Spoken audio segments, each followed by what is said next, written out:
revenue from contracts with customer. It is an income arising in the normal course of business activity, in the course of an entity's ordinary activity. Ongoing process, okay, it's a major core activity. Example, if you have an investment property and if you're collecting rent from the same, it will not be treated as a part of revenue. Revenue are the amount which will be recorded in the books of account only related to the core business activity. Example, your main core business activity is to manufacture mobile phones. Then anything that you earn by manufacturing and selling those mobile phones will be treated as your revenue. The core business activity. If the amounts are related to core business activity, then only it will be treated as part of revenue. Otherwise, it will be treated as other income. Some examples, some prominent example like sale of goods, like sale of mobile phones, rendering of services, maybe it's a service sector. And if you are providing services, okay, and if you receive any amount, then rendering of services, this is your main core business activity, providing service. And if you receive any amount, then this will be treated as revenue. Example, let's take an example. You have a logistics business and your core business activity is to transport and provide courier services from one place to another. Okay, have you heard about delivery? Have you heard about ship rocket? Have you heard about so many courier, I would say, blue dart? Have you heard about these? Correct. Okay, so example, they are earning from delivering, so they are providing service. They are providing service. So anything that they earn from providing their core business activity services, those will be recorded and treated under revenue. Contracts to construct an asset.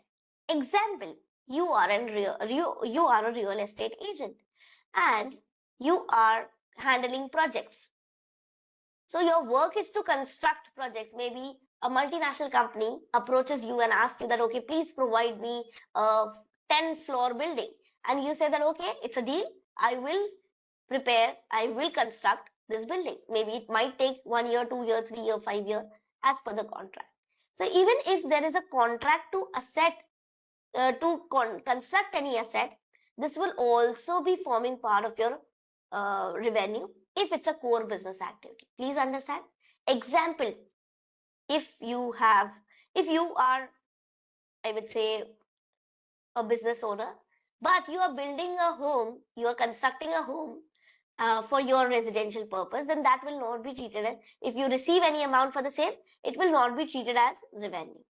But on the other hand, you are a real estate agent and you are constructing homes for your clients, then it will be treated as revenue. We are saying that revenue should be related to your core business activity.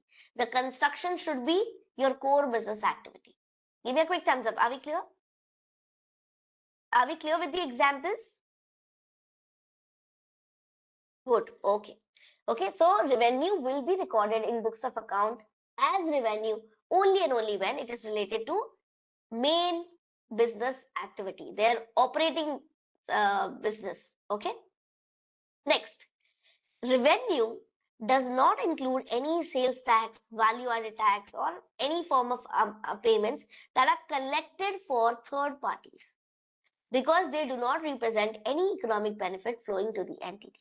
I hope you will agree with this.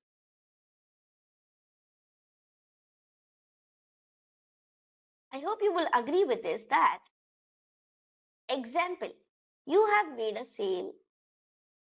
Okay, you have made a sale, you have earned revenue on sale, and example, it is $100. On this, the customer has paid, example, any indirect tax, example, GST, or any other indirect tax, VAT. Okay, example, $10. So the total inflow for you is, total inflow equals to, as a sale, the total inflow equals to,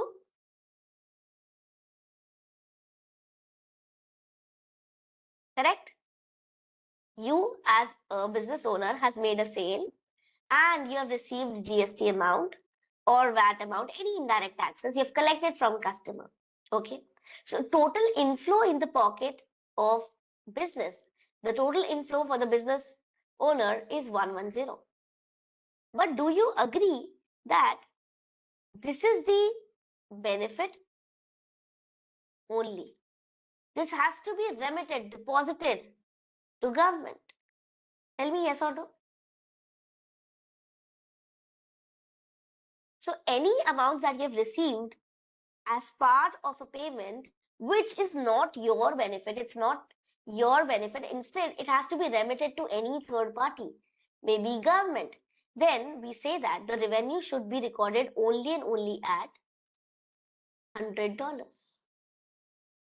Record revenue only at $100. Record revenue at $100. Correct? Record revenue only at $100 because the $10 amount that is received as part of taxes, which is required to be deposited to government, is not your economic benefit. Tax collected on behalf of government. Correct, correct. So I would say the journal entry in this case will be, okay, just for reference purpose, bank account or debtor, okay, maybe trade receivable, bank or trade receivable will be debited by $110.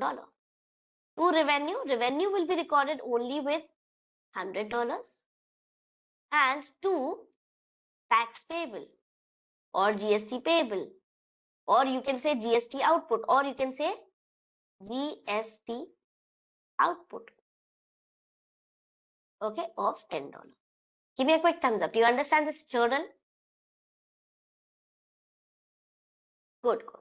Okay, so the important part as per IFRS 15 is that revenue should be recorded only with the amount that will be an economic benefit for the entity. Any amount that is not part of entity's economic benefit should not be recorded as part of revenue as per IFRS 15. Okay, let's read the definition one more time. Revenue does not include any sales tax, any value added tax or goods and service tax, which are only collected for third parties. Why? Because these do not represent any economic benefit flowing to the entity. These are not economic benefits. They will be just remitted and deposited to government. Clear? This is Swati Gupta, Chartered Accountant.